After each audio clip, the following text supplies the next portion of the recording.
சார்தகி ஐயா நாட்டிற்கு நாடு மகாநாடு மகனாடி பேரு புகழும் படித்த அழகு நீர பொன்னாடு பொன்னாடி நீர்வளம் நிலவளம் பொருந்திய மாபெரும் புண்ணிய நாடாகப்பட்ட நீர்வளம் நிலவளம் குடிவளம் எங்க ஊர் தாழ்வளம் இருக்கட்டும்பா.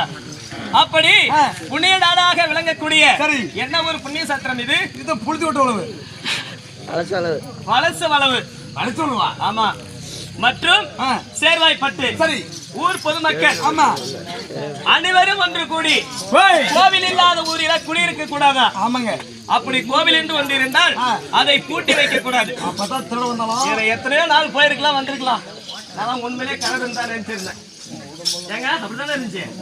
ஆனா கோவில் இல்லாத ஊர்ல குடியிருக்க கூடாது. ஆமா கோவில் என்று இருந்தால் அதை பூட்டி வைக்க கூடாதா? அப்பதான் திருட வந்தா பூத்து போயிருவோம். எப்பா திருடனுக்கு திருட்டு புத்தி தான் வரும். அப்படியா அச்சா அதனால அதற்கு ஒரு ஆலயத்தை அமைத்து சரி காலை மாலை பூசைகள் நடக்க வேண்டும். ஆமா வருடத்திற்கு ஒரு முறை கும்பாபிஷேகம் அதாவது திருவிழாக்கள் நடக்கணும். சரி 12 வருடத்திற்கு ஒரு முறை கும்பாபிஷேகம் நடக்கணும். அப்படி நடந்தா